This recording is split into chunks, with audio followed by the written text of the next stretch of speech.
Hai semuanya, Assalamualaikum warahmatullahi wabarakatuh. Selamat pagi, selamat siang, selamat sore, dan selamat malam buat kalian semua. Kapanmu kalian menonton video ini. Ketemu lagi sama aku. Dan di video kali ini kita akan membahas mengenai data analisis dengan menggunakan dua tools baru, yaitu Keyline dan juga SQLite. Nah, gimana? Menarik banget kan? Langsung nanti kita ke pembahasan pada kali ini. Check it out! Oke semuanya, setelah yang aku bilang di awal tadi bahwa pada kesempatan kali ini aku akan menjelaskan kepada kalian mengenai analisis data dengan menggunakan tools SQL dan juga K9. Nah, tapi sebelum itu nih, karena ada yang namanya pepatah yang mengatakan bahwa tak kenal maka tak sayang, maka perkenalkan aku untuk memperkenalkan diri aku terlebih dahulu. Hai semuanya, aku Zada Salsabila. Kalian bisa manggil aku Zada.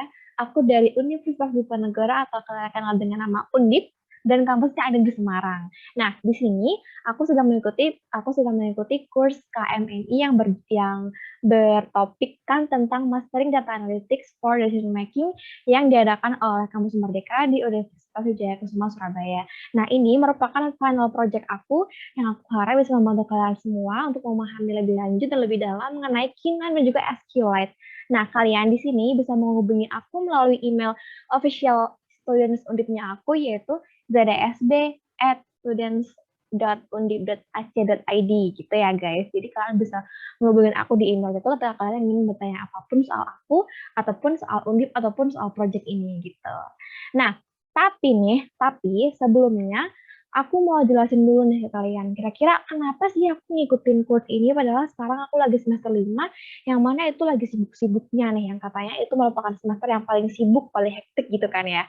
Nah, mungkin teman-teman pada kepo nih. Jadi, teman-teman, aku mengikuti course ini karena aku tahu bahwa data analysis merupakan sesuatu yang krusial dan perlu aku tahu di masa depan.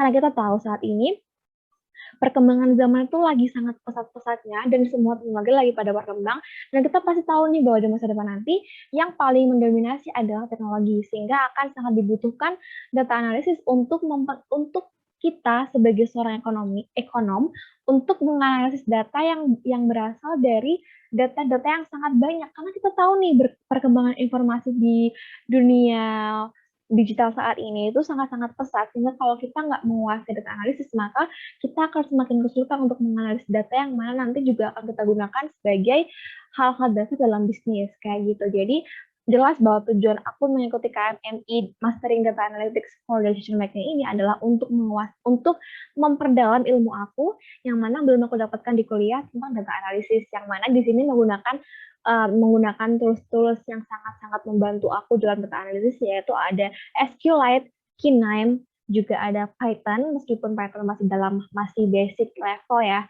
dan juga berbagai tools lain yang menurut aku sangat-sangat membantu aku dalam belajar data analisis. Nah, selain itu juga, selain software-software yang aku sebutkan tadi, di sini aku juga belajar banyak nih mengenai IoT, mengenai big data, dan juga hal-hal lain terkait dengan data yang mungkin sangat-sangat dibutuhkan di masa depan aku nanti. Dan rencananya selainnya aku akan mengambil kursus lainnya yang lebih relevan dengan data analisis, yang mana bisa memperdalam pengetahuan aku lebih dalam lagi dan bisa menguasai hard skills aku terkait dengan software data analisis. Mohon doanya dan mohon dukungannya ya semua.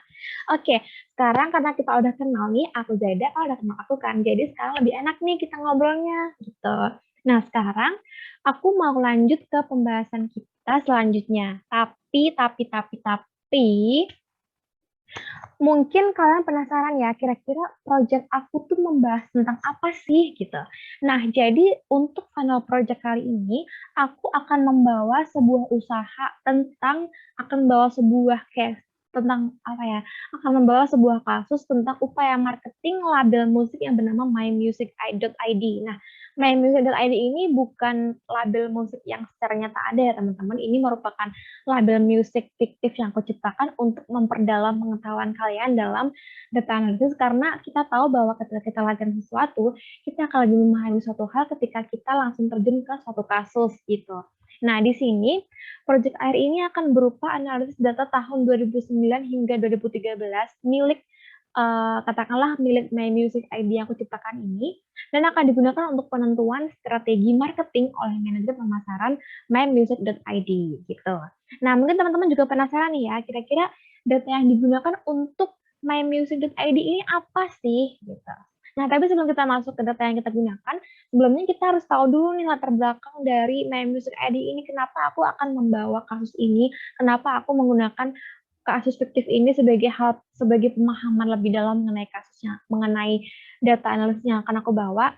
Jadi di sini kita tahu bahwa My Music hal yang paling utama, hal yang paling dasar yang menjadi masalah bagi setiap label musik adalah adanya berbagai permasalahan tentang strategi marketingnya, yang mana ada banyak sekali musik-musik yang mungkin laku terjual, track musiknya laku terjual, albumnya pun terjual ludes gitu kan.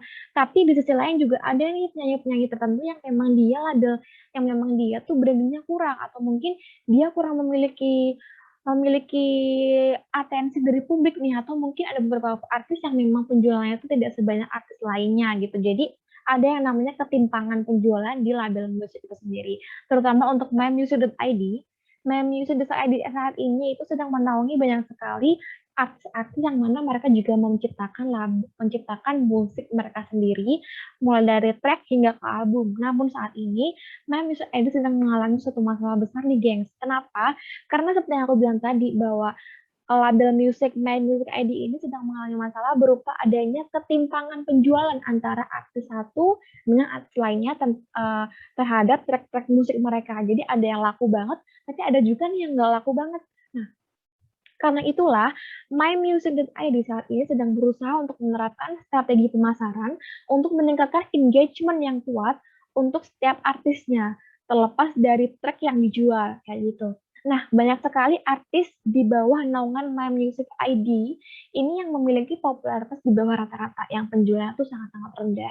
Tapi di sisi lain juga ada banyak banget nih artis yang memiliki penjualan sangat tinggi. Jadi ada yang namanya gap penjualan sangat besar antara artis A dengan artis B, yang mana popularitasnya sangat berbeda, dan ini merupakan suatu masalah besar bagi mymusic.id karena suatu label musik juga pasti bakal dikatakan berhasil apabila musik-musik dan artis-artis naungan mereka itu memiliki penjualan yang ya nggak timpang-timpang banget gitu ya. Kan agak sedih gitu kalau ada temannya di satu label itu yang ternyata dia, ini penjualannya tinggi banget tapi punya aku dikit ya, jadi kayak bikin. Jadi manajer pemasaran ini berusaha untuk meningkatkan engagement melalui project yang akan dia bawa.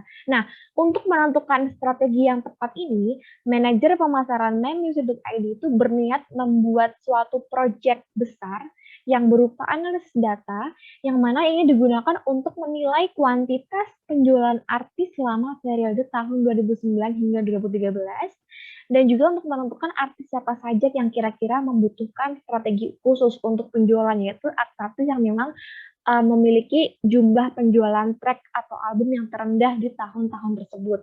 Nah, karena memiliki penjualan terendah dalam periode itu, maka artis ini membutuhkan sebuah strategi marketing khusus gitu lah. Jadi biar mereka tuh bisa menyusul ketertinggalan dengan artis lainnya yang mungkin lebih populer gitu ya.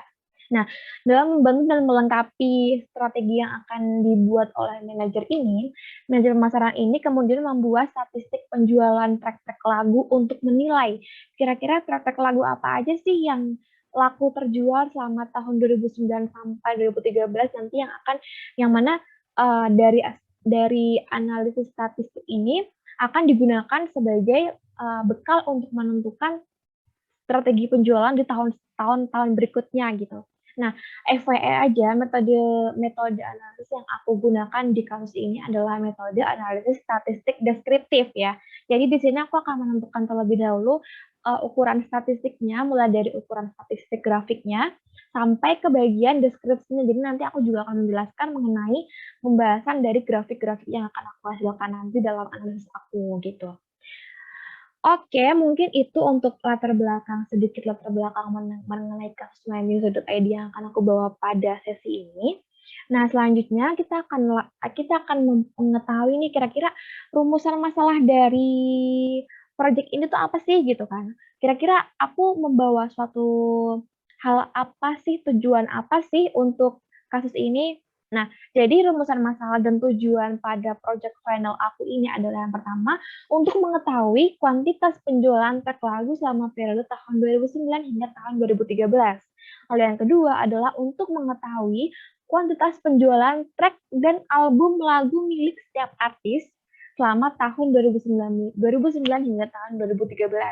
Dan juga yang ketiga adalah untuk mengetahui siapa saja artis-artis anggota MyMusic.id yang memang memiliki penjualan track dan album paling rendah selama periode tahun 2009-2013. Kemudian tujuan yang keempat adalah untuk mengetahui track lagu apa saja yang memiliki penjualan tertinggi selama periode tahun 2009 hingga tahun 2013.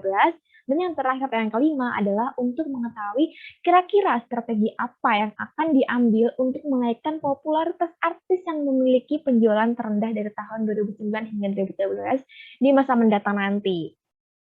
Jadi udah jelas nih ya teman-teman, udah mulai get nih kira-kira Funnel Project ini bertujuan untuk apa gitu. Nah, ini kita sekarang masuk ke data yang akan aku gunakan sebagai analisis data untuk mymusic.id. Nah, sebenarnya ini merupakan data yang secara umum ada di Google. Jadi, aku hanya di GitHub. Jadi, ini bukan data nyata. Karena seperti yang aku bilang tadi bahwa mymusic.id ini merupakan label musik khayalan, musik fiktif aku, ciptaan aku sendiri. Jadi, tidak sebenarnya ada, dan ini digunakan untuk semata-mata untuk memperdalam pemahaman kalian mengenai apa yang akan aku bawakan nanti gitu. Jadi, datanya pun juga fiktif, teman-teman, bukan data sebenarnya gitu. Jadi, tapi harapannya setelah mungkin teman-teman tahu lebih dalam mengenai hal ini, kalian bisa nih menggunakan analisis ini untuk data yang memang real, untuk permasalahan real kalian. Jangan kayak aku ya, ini kan cuma untuk contoh aja ya. Jadi harap maklum dan harap dipahami dengan baik gitu. Nah, jadi data yang aku gunakan saat ini adalah data yang aku peroleh dari GitHub, yang mana data search ini berformat untuk SQLite, yaitu Chinook, dan ada beberapa variabel dalam data search ini. Yang pertama adalah album, yang kedua artis, yang ketiga customer, yang keempat employee, terus juga ada genre, ada invoice line, media type, playlist track, dan track. Ada 11 variabel yang tercantum di dalam data search Chinook ini, yang mana ini aku gunakan sebagai analisis untuk mymusic.id. Jadi katakanlah ini merupakan data dari mymusic.id gitu. Jadi dalam kasus ini data Chinook ini merupakan data yang aku gunakan. Jadi data Chinook ini merupakan data mymusic.id gitu. Katakanlah seperti itu ya, mudahnya kayak gitu. Nah, tapi apakah mungkin kita akan menggunakan semua variabel itu? Ke-11 variabel itu, karena itu banyak banget teman-teman. Setiap variabel itu memiliki berbagai tabel, dan setiap tabel itu terdiri dari berbagai macam data, sehingga itu akan sangat memusingkan kalau kita menggunakan ke-11 variabelnya. Dan di sini, karena kita hanya akan membutuhkan kuantitas penjualan track, kuantitas penjualan artis, jadi di sini aku hanya akan menggunakan 4 variabel yang bisa aku hubungkan. Yang pertama itu adalah variabel artis, yang kedua adalah variabel album, yang ketiga adalah variabel track, dan yang keempat adalah variabel invoice line gitu. Udah paham ya? Udah sampai sini udah paham ya? Nah, sekarang kita masuk lagi. Kenapa aku menggunakan 4 variabel ini? Nah, jawabannya adalah karena dari data yang akan aku butuhkan, yaitu kuantitas penjualan dan juga nama artis dan juga nama tracknya, itu ada di 3 tabel ini, teman-teman. Ada di 4 variabel ini. Yaudah, sekarang kita bahas aja ya, satu persatu untuk setiap variabelnya. Jadi untuk yang pertama, untuk variabel artisnya ini berprimary key, ini artis ID. Dan tabel data yang akan aku gunakan yang ada di dalam artis ini adalah tabel data name, yaitu nama artisnya. Kemudian karena adanya judul album yang aku butuhkan juga, dan itu ada di tabel album, maka aku menghubungkan variabel artis ini dengan variabel album menggunakan foreign key-nya album gitu. Jadi di album ini ada primary key-nya album ID, dan foreign key-nya itu artis ID yang mana ini setara nih sama primary key artis. Jadi mereka berdua bisa dihubungkan. Dan tabel data yang akan aku gunakan dari variabel album ini adalah tabel title atau judul albumnya. Lalu yang ketiga, karena aku butuh judul lagu yang akan aku gunakan sebagai analisis, jadi aku mengambil variabel data track, yang mana di sini ada primary key-nya itu adalah track ID, dan foreign key-nya itu adalah album ID, yang mana ini cocok nih sama album sama variabel album, jadi bisa aku hubungkan karena album ini foreign key-nya album, album ini foreign key-nya adalah, jadi album ini primary key-nya merupakan album ID, sedangkan track ini adalah foreign key-nya album ID, jadi mereka bisa dihubungkan dengan foreign key sama primary key yang sama, gitu. Nah, di track ini aku akan mengambil data dari name atau judul lagunya. Lalu yang terakhir, karena aku butuh jumlah penjualan dari tahun 2009 sampai 2013, maka di sini aku menggunakan table invoice line, yang mana data yang akan aku gunakan ini adalah data quantity. Dan dari invoice line ini bisa aku hubungkan dengan track dengan menggunakan foreign key track ID, gitu. Sampai sini jelas kan kalian semua mengenai variabel yang akan aku gunakan di analisis ini. Nah, selanjutnya ini adalah saatnya kita praktik. Yeay, karena kita tahu bahwa kita akan bisa lebih paham ketika kita praktik langsung nih ke aplikasinya. Tapi sebelum itu kalian harus tahu dulu kira-kira kita mau praktik gimana sih gitu kan. Nah, di sini kita akan menggunakan seperti yang aku bilang di awal tadi, kita akan menggunakan dua tools. Yaitu yang pertama adalah SQLite, yang kedua adalah Keynyme. Nah, sebenarnya di sini tools yang paling dominan aku gunakan ini adalah Keynyme, guys. Nah, dan SQLite ini tuh sebenarnya nggak terlalu aku pakai ya. Jadi SQLite ini aku hanya pakai ketika di awal analisis karena kan aku masih belum tahu nih data yang aku pakai ini mencakup data dari tahun berapa sampai tahun berapa aja, dari penjualan tahun berapa sampai tahun berapa aja gitu. Jadi cara aku untuk mengetahui data ini mencakup data-data dari tahun berapa sampai tahun berapa itu dengan menggunakan SQLite gitu. Jadi SQLite di sini hanya aku gunakan di awal analisis, yaitu untuk melihat termin waktu data yang akan aku gunakan, yaitu ternyata setelah aku menganalisis menggunakan SQLite, data yang ada di main.id ini merupakan data penjualan dari tahun 2009 sampai tahun 2013 gitu guys. Jadi tadi ketika dari awal pun aku sudah membahas mengenai tahun ini, dari tahun 2009 sampai 2013 itu, sebenarnya ini merupakan hasil dari SQLite gitu.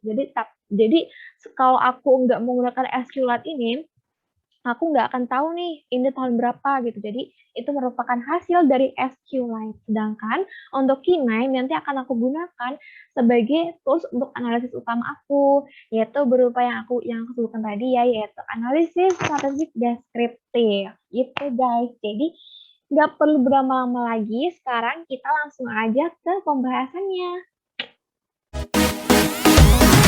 Karena ini merupakan tools pertama yang akan kita gunakan dalam analisis ini. Yang mana seperti yang aku katakan tadi, bahwa tools ini akan digunakan sebagai analisis untuk menentukan kira-kira periode yang kita gunakan dalam data ini periode tahun berapa sampai tahun berapa gitu. Jadi kita akan tahu ini penjualan tahun berapa sampai tahun berapa. Nah, ini merupakan halaman utama dari SQLite, halaman awal ya, halaman utama dan juga halaman awal nih. Nah, tapi karena di sini udah ada SQLite-nya, ini kan merupakan data yang akan aku pakai ya, yang akan kita pakai pada sesi ini. Jadi ini harus aku hapus dulu nih, biar kalian tahu gimana cara add database di SQLite gitu. Jadi ini aku hapus dulu ya guys. Caranya adalah klik kanan 2 kali, terus kita delete deh, remove the database. Gitu. Bye-bye. Bye-bye, Cinok. Nah, sekarang kita add lagi, kita panggil lagi Cinoknya karena kita akan menggunakan data itu gitu. Nah, caranya adalah kita klik di tombol atas ini, kita tinggal klik database, kemudian ada add a database. Oke.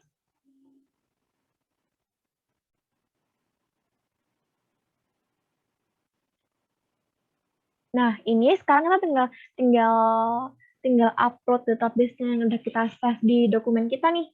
Dan jangan lupa ya, biar kalian nggak error, ketika kalian mendownload suatu database itu jangan dipindah-pindah lagi. Jadi semisal kalian download database dari Google nih, terus kalian save di file download. Nah, itu kalian jangan dipindah-pindah lagi. Jadi harus itu terus tempatnya. Karena kalau kalian pindah, nanti dia nggak akan ke input gitu. Jadi kita harus sesuai dengan file awal waktu kita download gitu ya. Jadi kalau misalnya kalian pengen menempatkan database kalian di suatu file tertentu, ya kuncinya adalah kalian nentuin dulu itu di awal download. Jangan setelah download baru kalian pindah. Itu bakal bikin database kalian nggak bisa di-add di sini. Gitu. Nah, sekarang kita pencet yang bagian file. di sebelah tombol hijau ini ada bentuk file ya. Kita tinggal pencet aja. Nah, nanti kita akan diteruskan langsung ke file di mana database kita berada. Nah, di sini karena aku nge-save-nya itu di bagian file KMNIUWKS, jadi di sini tinggal bisa aku upload aja deh. Ini namanya adalah Chinook SQLite.SQLite karena ini merupakan data berformat SQLite gitu. Kita tinggal open aja nih. Nah, udah. Kalau udah gini, berarti udah bisa ya. Kita pencet oke deh. Oke. Hai Cina, ketemu lagi. Nah, sekarang karena kita akan membuka data ini untuk menentukan penjualannya itu pada tahun berapa. Nah, ini teman-teman bisa lihat nih, di sini ada 11 variabel yang aku bilang di awal tadi ya. Ada album, ada artis, customer, employee, genre, dan segala macam sampai ke nomor ke-11. Dan di setiap variabel ini memiliki banyak data nih. Nih ya, kita bisa lihat di sini. Ini di album nih ada kolomnya ada album ID, title, dan juga artis ID. Nah, tapi, karena kita di sini hanya akan menentukan, kita akan mencari tahu kira-kira ini penjualan untuk tahun berapa aja yang ada di data Chinok ini, maka kita akan membuka data yang emang data penjualan itu ada di situ.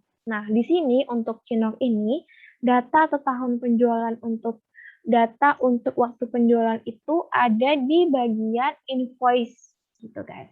Karena invoice ini merupakan hal yang dibutuhkan ketika kita membeli satu barang atau menjual barang. Jadi ini merupakan data penjualan yang valid. Nah, di sini ada kolomnya, kita pencet. Di bagian di sini kita teman-teman bisa lihat ya ada yang namanya invoice date gitu. Nah, tapi kalau kita buka nih, kalau kita pencet double nih ya, kalau kita pencet nih, ini di sini cuma muncul ini doang guys, invoice ID, integer gitu-gitu kan. Kita nggak tahu isinya tuh gimana. Nah, cara tahu isi data dari invoice date ini caranya adalah kita pencet bagian ini, open SQL ini kan, pencet ini. Nah, setelah itu kalian bisa masukin query-nya gitu. Nah, cara masukinnya untuk kita harus membuat perintah dulu nih. Bentuknya adalah perintahnya bentuk query. Itu bentuk sintaks ya. Kita tinggal mengetik kira-kira apa yang akan kita butuhkan. Dan di sini karena aku pengen melihat isi data dari invoice date, maka aku memanggil invoice data. Caranya adalah pencet select, terus invoice yang ingin aku, data yang ingin aku buka adalah invoice date. Jadi kita tinggal pencetnya nih invoice. Ini udah ada nih guys, invoice date. Habis itu from, karena kita ambil dari tabel invoice ya, jadi kita ambil from. Habis itu baru deh kita masukin nama tabelnya yaitu invoice. Nah, ini adalah invoice. Nah, kita pencet ini, kita execute. Iya, udah keluar nih di bagian awal sini. Ini kita bisa lihat ya di sini sesuai aku bilang di presentasi tadi bahwa ini merupakan data penjualan untuk tahun 2009 sampai ke bawah adalah sampai tahun 2013. Jadi selama 5 tahun ya, 5 tahun penjualan. Udah clear berarti ya. Berarti kita udah tahu nih ternyata data Chinook yang akan kita gunakan untuk kasus mymusic.id ini adalah data penjualan tahun 2009 sampai tahun 2013 atau selama 5 tahun penjualan. Gitu. Nah, setelah kita tahu untuk data penjualan ini merupakan data tahun 2009 sampai 2013, sekarang adalah saatnya kita untuk mengetahui kuantitas penjualan masing-masing artis dan juga masing-masing track yang akan kita cari. Oke. Nah, saatnya sekarang kita memanggil K9.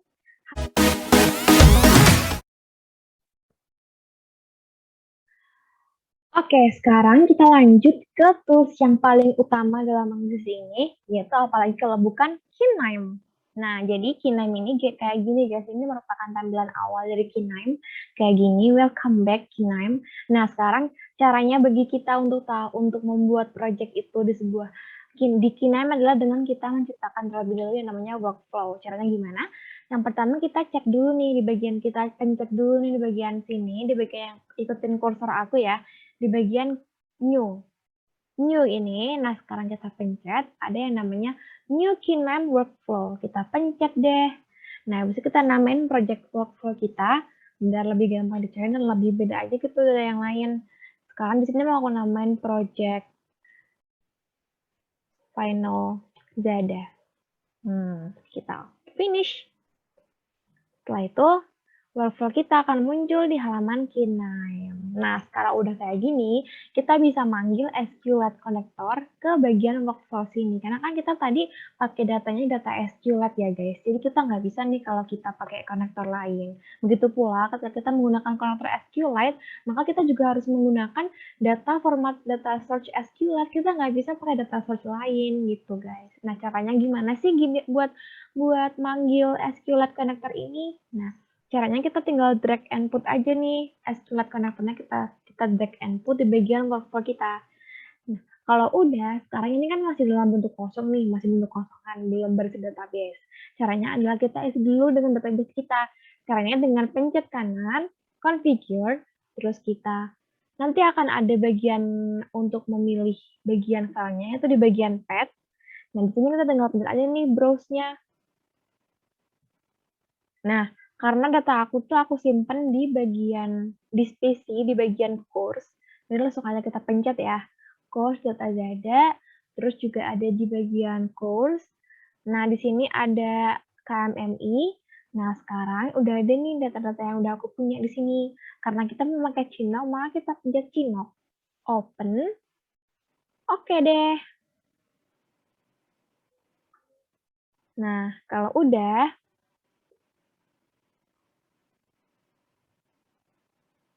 Nah, kalau udah, ini masih dalam bentuk yang belum dijalankan ya. Jadi kalau kalian mau tahu ini kira-kira benar apa enggak, kita jalankan dulu.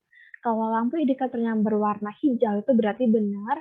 Kalau indikator berwarna merah berarti itu salah. Jadi kita harus cari tahu kesalahannya gimana. Sekarang kita execute dulu. Caranya dengan cara klik kanan, execute. Nah, warnanya hijau, berarti kita bisa melanjutkan ke step selanjutnya karena ini udah benar. Nah, untuk ke step selanjutnya, kita bisa melihat di bagian kiri kita, itu ada workflow coach. Nah, ini kita akan menggunakan DB table selector, kita drag and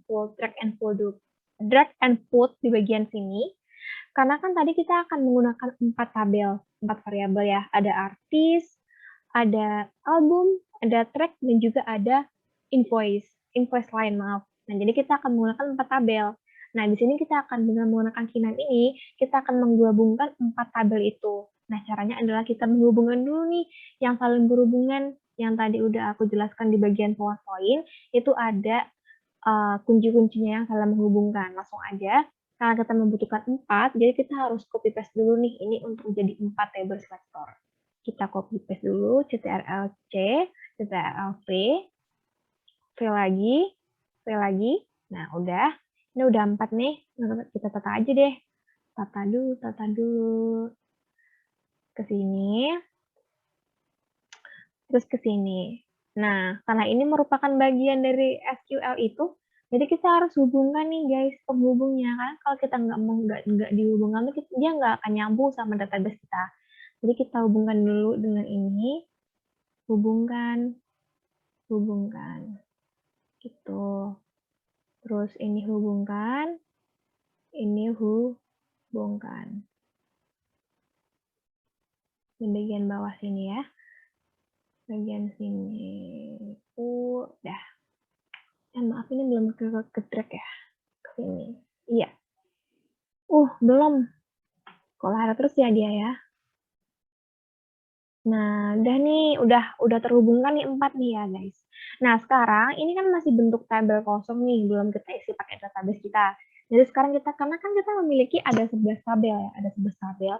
Sedangkan di sini kita hanya akan menggunakan 4, yaitu ada album, ada artis, album, track, dan juga ada invoice lain. Di sini kita harus memilih tabel itu biar kita tuh nggak salah tabel gitu kan. Karena ada 11 tabel, jadi kita harus memberikan perintah yang jelas kepada Kina ini untuk hanya input 4 tabel itu aja. Nah, caranya yang pertama, tabel pertama ini, yang node 2 itu, kita klik kanan, kita configure dulu. Terus kita tinggal pilih tabelnya deh, di select a table, select in table-nya. Nah, kalau kita akan memakai artis, kita pencet artis, lalu oke. Oke deh. Nah, sekarang udah tuh, udah berwarna kuning. Jadi dia udah siap dijalankan tuh. Sekarang tabel yang kedua, kita mau pakai tadi ada album ya. Ada album, kita langsung aja ke select a table, select in table, itu ada album, langsung kita okein. Oke. Nah, terus yang ketiga ini ada track. Ada track, kita select a table-nya, terus kita pencet track-nya. Oke. Kemudian kita yang terakhir ada invoice line. Invoice line ini kita select table, invoice line. Nah, ini untuk menunjukkan kuantitasnya nanti. Gitu. Nah, kalau udah, tinggal kita execute deh sesuatu. Nah, tapi biar gampang guys. Jadi kita nggak perlu nge-execute satu persatu ya. Tinggal kita blok aja nih. Nah, kita tarik aja. Bentar ya. Nih. Tarik aja tuh. Kita blok aja. Lalu kita execute secara bersamaan. Execute. Kita tunggu semuanya hijau. Nah, udah hijau berarti ini menandakan bahwa tabel-tabel kita udah terinput di table selector ini. Nah, sekarang ini kan masih menjadi 4 tabel terpisah. Cara menghubunginya itu adalah dengan menggunakan DB table joiner gitu. DB table joiner. Nah, sekarang kita cari dulu ya table joinernya di mana. Ini kayaknya hilang ya, guys ya. Kita cari dulu santai-santai. Kita cari dulu sih sebenarnya kok gampang. Joiner ya. Nah, ini ada nih DB joiner. Nah, kita pencet deh di sini. Tapi FYI aja nih, karena di sini dibuat di tempat DB joiner ini cuma ada 2 ekor. Jadi kita nggak bisa kalau menghubungkan 4 sekaligus. Jadi kita harus menghubungkan 2 per 2. Nah, di sini karena di sini ada 4, jadi kita membutuhkan 2 DB joiner untuk saat ini. Kita copy dulu nih, kemudian kita paste. Nah, kalau udah, tinggal kita tempatin aja nih biar deket, biar rapih. Sekarang kita tinggal hubungkan garisnya ke ekor DB joiner, lalu kita hubungkan. Iya, satunya lagi kita hubungkan. Satunya lagi kita hubungkan. Nah, gini. Sekarang saatnya kita configure, karena kita harus tahu, ini kan yang akan dihubungkan adalah tabel artis dan juga tabel album ya. Dan ini seperti yang sudah aku jelaskan di presentasi tadi, bahwa ada foreign key sama primary key. Nah, untuk artis ini dihubungkan dengan album ini dengan menggunakan foreign key album artis ID gitu guys. Jadi kita bisa langsung tahu untuk menghubunginya itu pakai apa biar mereka terhubung gitu kan. Nah, sekarang kita di sini di bagian DB joiner yang berkenan ini, kita configure dulu, kita masukkan kuncinya biar mereka terhubung dan biar mereka tergabungkan jadi satu elemen gitu. Nah, di sini langsung aja kita add matching criterion, terus kita bagian ini album ID itu kan nggak cocok ya. Kita pilih artist ID sebagai foreign key sama primary key gitu. Artist ID sebagai primary key-nya artist ID sebagai foreign key-nya album. Sekarang kita udah bisa gabungin mereka, tinggal kita oke. Udah sama tuh kan, udah sinkron sama oke deh. Nah, kalau udah, tinggal kita execute, kita jalankan. Nah, hijau nih berarti udah tergabung mereka berdua. Karena tadi giliran yang bawah ya, yang tadi yang bagian artis sama albumnya udah tergabung nih. Sekarang tinggal bagian track sama invoice line. Nah, kita tarik dulu, kita configure dulu nih bagian ini. Tadi seperti yang aku jelaskan juga di awal ya, bahwa untuk track sama invoice line ini merupakan menggunakan foreign key berupa track ID. Nah, sekarang kita bisa pencet nih track ID-nya. Oke, kalau udah sinkron, kita tinggal oke deh. Oke, sekarang tinggal kita execute. Nah, udah. Sekarang kan kita masih menghubungkan dua-duanya ya, belum kita hubungkan empat-empatnya. Nah, ini adalah cara untuk menggabungkan empat-empatnya tuh kayak gini guys. Jadi kita ambil lagi DB joiner. Kita ambil lagi DB joiner di sini. Kita taruh lagi. Sekarang kita hubungkan DB joiner pertama sama DB joiner kedua. Kita tarik ke ekor DB joinernya. Tarik ke sini. Kita hubungkan. Ya. Nah, kita hubungkan di sini. Sekarang kita configure. Kita configure pakai matching-nya. Nah, di sini itu yang menghubungkan itu antara album sama track itu ada foreign key-nya itu artist ID. Oh ya, foreign key-nya itu album ID, maaf. untuk track itu album ID dan juga album itu ada album ID untuk primary key. Jadi kita bisa menghubungkan mereka dengan menggunakan data table ID. Album ID. Nah, ini ada album ID. Udah sama nih kan? Tinggal oke. Nah, kalau udah, tinggal kita execute untuk menggabungkan keempat tabelnya. 1, 2, 3. Oke, alhamdulillah udah hijau, berarti ini udah benar. Sekarang tinggal kita read untuk kita baca nih, kira-kira ini bentuk gabungannya kayak gimana ya. Ini pakai DB Reader, guys. Kita tarik DB Reader-nya ke sini. Oke, kita tarik ekornya untuk dihubungkan ya, karena sekali lagi kalau kita nggak hubungkan ekornya, dia nggak akan nyambung dan nggak akan bisa jalan. Sekarang DB-nya kita tinggal execute aja. Jeng, jeng, jeng. Tada! Udah warna hijau. Dan kita bisa ngeliat di bagian sini, di bagian kanan bawah kita ada not marker. Udah jelas nih guys teman-teman di sini bahwa ini adalah bentuk dari penggabungan antara 4 tabel yang kita pakai tadi. Kalau kalian mau lihat secara lengkapnya, kita tinggal pencet bagian full layar aja. Nah, ini jadi dari 4 tabel tadi ada artis, album, track, dan juga invoice lain. Itu ada menghasilkan data sebanyak ini, guys. Jadi ada data semuanya tuh menyatu jadi satu. Jadi kita gampang nanti seleksinya mau kita pakai apa aja. Karena kalau kita cuma pakai satu tabel aja, kita nggak bisa mendapatkan informasi yang akan kita yang kita inginkan. Sedangkan kita kan butuh data nama artis, terus juga ada nama track atau judul tracknya, lalu kuantitas penjualannya di sini. Nah, kalau kita enggak menggabungkan, sedangkan mereka semua ini tuh ada di tabel yang berbeda. Mereka isi dari tabel yang berbeda. Jadi kalau kita nggak menggabungkan tabel-tabel mereka itu, ya kita nggak bakal bisa mendapatkan data yang kita butuhkan. Jadi kuncinya adalah dengan penggabungkan data yang emang mencakup data yang kita punya menjadi satu. Jadi kita gampang gitu untuk menggunakannya. Tuh. Nah, sekarang saatnya kita eksekusi lebih lanjut untuk bentuk statistiknya. Ini kan udah ke DB Reader ya. Nah, tapi kan tadi udah teman-teman lihat ya bahwa di sini tuh ada banyak banget tabelnya.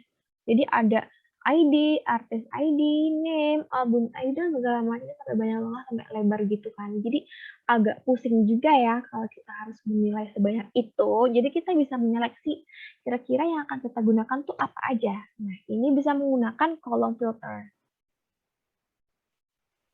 Bisa menggunakan kolom filter. Gitu.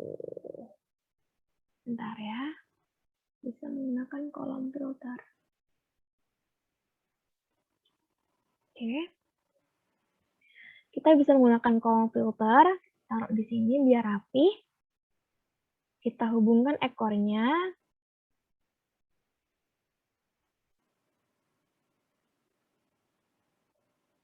Nah, kalau udah dihubungkan, sekarang kita tinggal menyeleksi aja nih kira-kira kolom yang akan kita pakai itu apa aja sih di configure. Nah, kita sekarang bisa dialihin semua ke bagian ini. Jadi, yang kotak warna merah ini merupakan kotak yang akan kita buang, tabel yang akan kita buang. Sedangkan yang warna hijau ini merupakan yang akan kita pakai. Jadi, kita buang dulu semua ya. Nanti kita seleksi kira-kira apa aja yang mau kita pakai. Nah, karena kita mau ngambil nama artis, ya udah kita ambil dulu nama artisnya, kita kesanain. Terus juga ada title-nya, title albumnya, nggak perlu ya, kita name track-nya aja. Track name-nya itu ada hashtag 1 ya, hashtag 1 itu merupakan nama track-nya guys, jangan lupa. Lalu ada quantity-nya. Nah, karena itu merupakan 3 data yang kita butuhkan aja, jadi kita nggak perlu pakai banyak-banyak karena itu bakal bikin kita bingung aja. Jadi kita bisa masukin data yang emang kita butuhin aja tuh. Oke. Tinggal kita execute deh. 1, 2, 3, tada!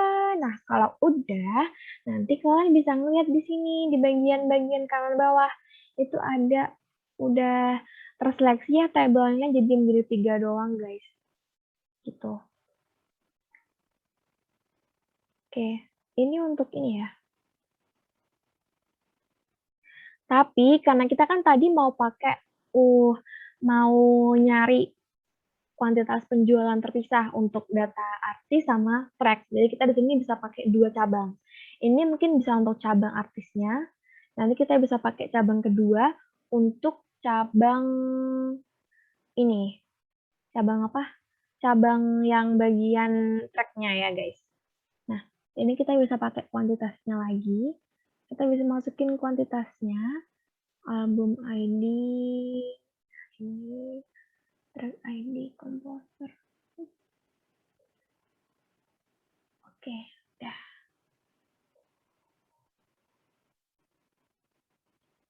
Oke.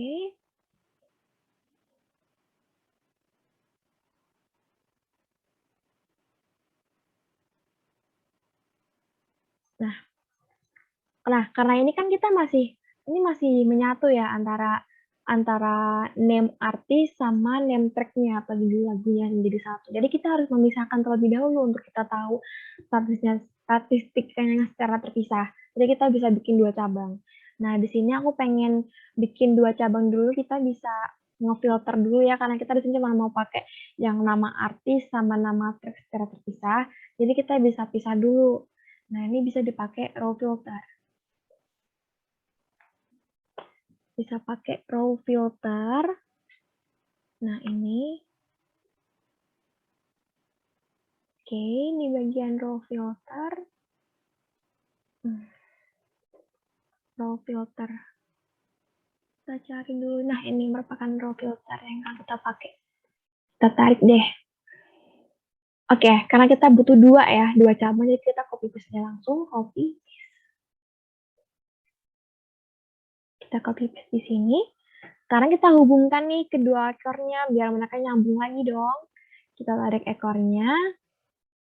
Kita tarik ekornya dari column filter ke raw filter. Ke sini ya guys. Nah, udah. Sekarang kita hubungkan lagi ke yang bagian bawah. Oke. Sekarang kita configure yang bagian atas dulu. Ini yang bagian nama artis dulu ya. Nama artis dulu, biar kita gampang.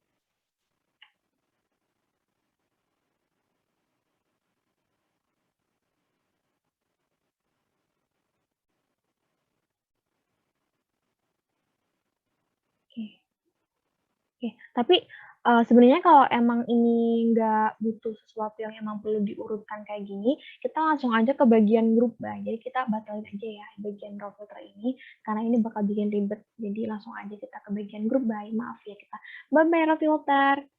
Sekarang kita ke group by dulu karena kita mau nyari yang bagian artis sama itu aja. Sekarang kita group by. Oke. Group by karena kita butuh 2, jadi kita copy paste. Copy paste. Oke. Bagian sini. Group by. Terus group by. Nah, kalau udah tinggal kita configure. Configure-nya, kita kan yang bagian atas tuh kita mau pakai dulu nama artis. Nah, tadi kalian ingat nggak? Jadi kalau yang nama ini tuh nama artis, kalau nama ada hashtag satunya ini merupakan nama track. Jadi kita pakai dulu nama artis dulu, name artis, kemudian di manual aggregation-nya itu kita pakai quantity-nya, add, di sini kita pakai sum ya, karena kan jumlah. Kita pakai sum. Kita oke. Habis itu kita execute. 1, 2, 3, warna hijau. Nah, sekarang di sini kalian teman-teman lihat ya, di bagian kanan bawah itu udah ada nih guys, bentuk group by-nya. Jadi yang tadi awalnya ada tabel untuk nama artis, nama track, dan jumlah penjualan. Tapi sekarang kita udah tahu, udah bisa menghubungkan, udah bisa mengelompokkannya secara grup. Jadi grup artis sama grup track-nya tuh nanti. Nah, sekarang itu artis dulu. Nah, ini nama ini Adrian Lepar dan Doreen ini segala macamnya. Ini merupakan nama artisnya. Oke.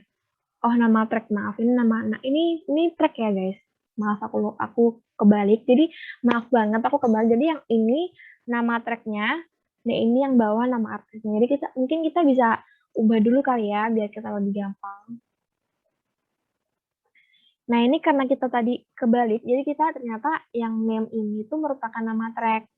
Jadi, sekarang kita balik ke nama yang ini. Nama yang hashtag 1 ini merupakan nama artisnya. Oke, sekarang kita execute lagi deh. Karena ini kita balik.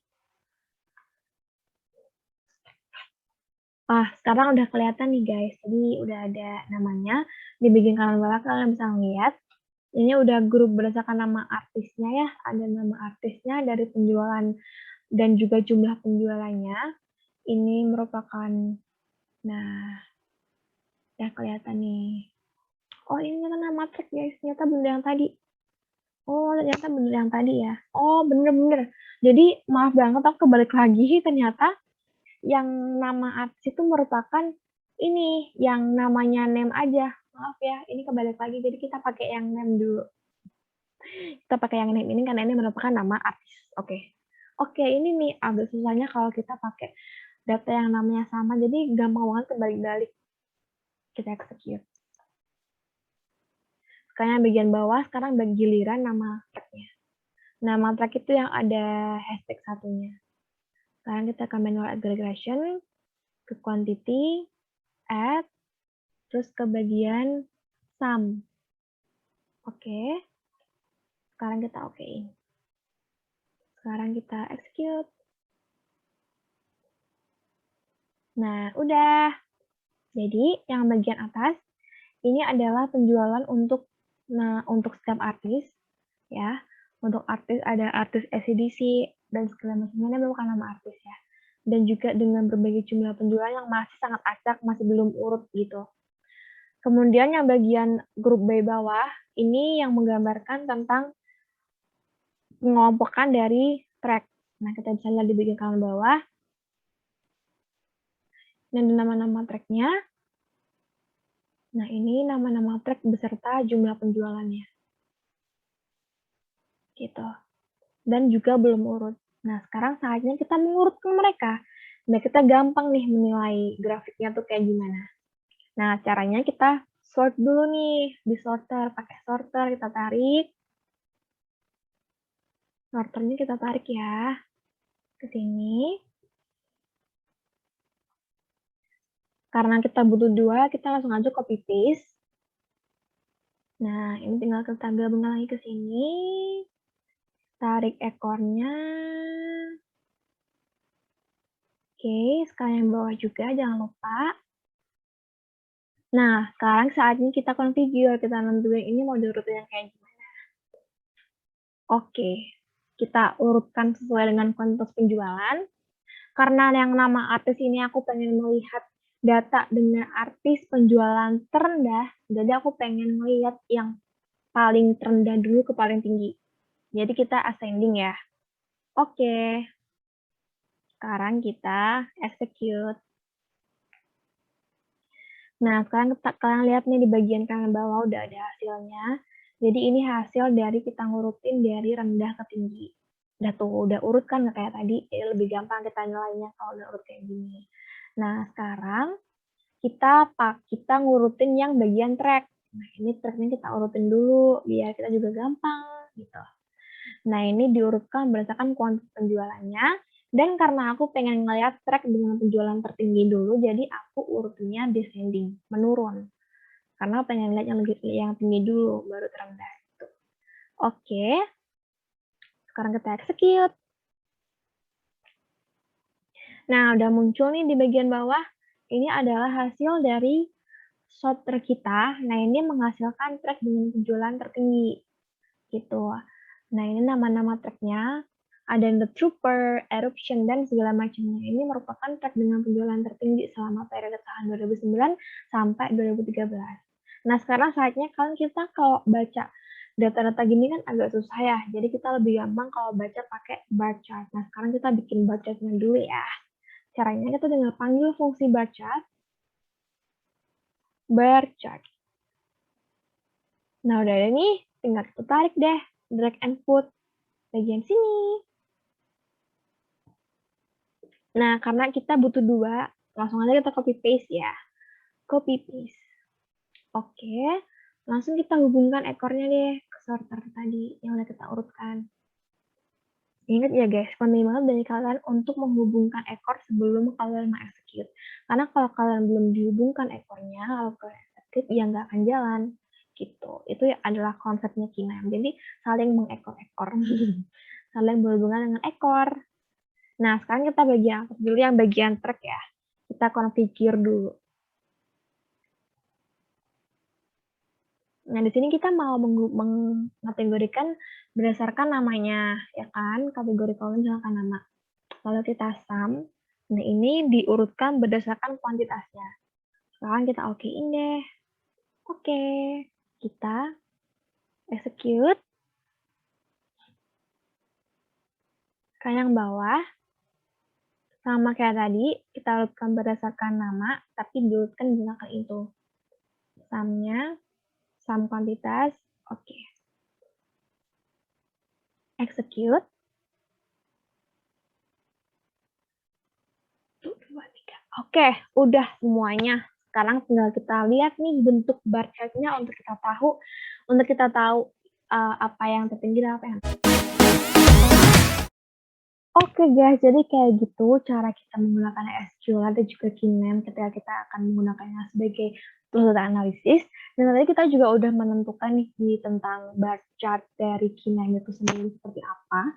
Dan sekarang saatnya kita untuk masuk kembali ke bagian pembahasan, yang mana kita akan membahas mengenai hasil yang akan kita gunakan sebagai dasar dalam penentuan keputusan di mymusic.id ini. Nah, sekarang kita langsung balik aja ya ke presentasi kita. Nah, tadi juga kita udah banyak banget nih belajar mengenai cara menentukan tabel-tabel di Kinem, lalu juga kita belajar tentang cara menggabungkan 4 tabel itu, dan juga akhirnya kita bisa menggunakan 4 tabel itu untuk data kita, yang kita juga dibikin dalam bentuk bar chart, yang udah teman-teman lihat juga, ada urutannya dari atas ke bawah, dari bawah ke atas gitu. Dan sekarang saatnya kita menggunakan keempat data itu untuk hal ini gitu. Nah, sekarang langsung aja kita ke bagian analisisnya ya. Ke bagian analisis nih guys. Ini merupakan hal yang mungkin teman-teman tunggu ya dari tadi tentang mymusic.id ini. Kira-kira hasil apa sih yang dapat diperoleh dari analisis data kita kali ini? Jadi jangan lewatkan, kita harus tonton sampai akhir supaya kita tahu kira-kira kita akan bagaimana ke depannya untuk data ini. Gitu.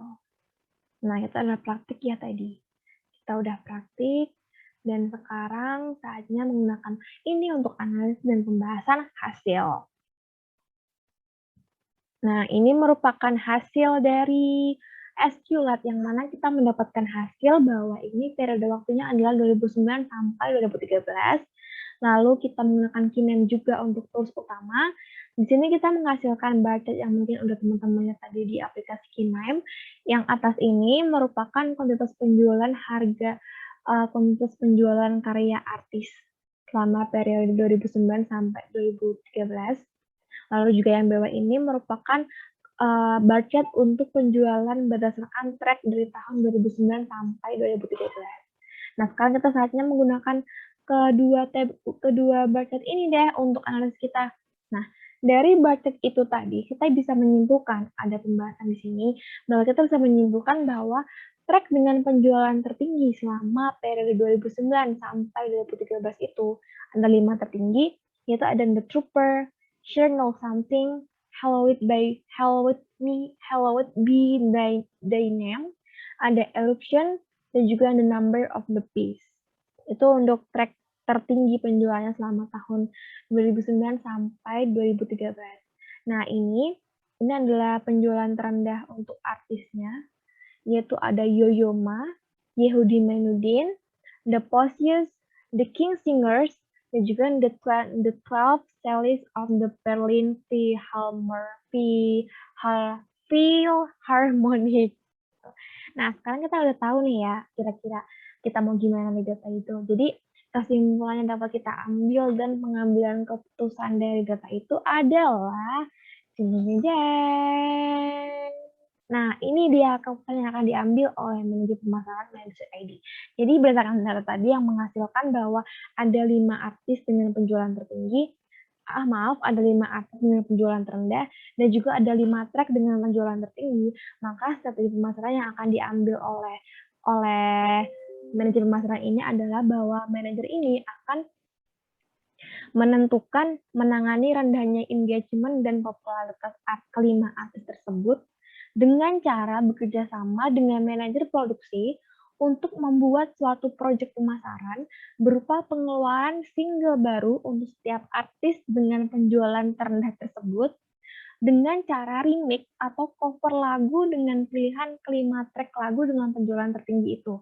Jadi di sini intinya adalah 5 artis dengan penjualan terendah itu akan melakukan cover lagu atau remake track lagu dengan penjualan tertinggi. Jadi harapannya mereka bisa meningkatkan engagement dan popularitas mereka dengan cara remake atau cover lagu untuk track yang memang lagi populer saat itu. Harapannya adalah dengan demikian mereka akan memancing ketertarikan dan juga keingintahuan konsumen lebih lanjut terhadap karya orisinal mereka sendiri.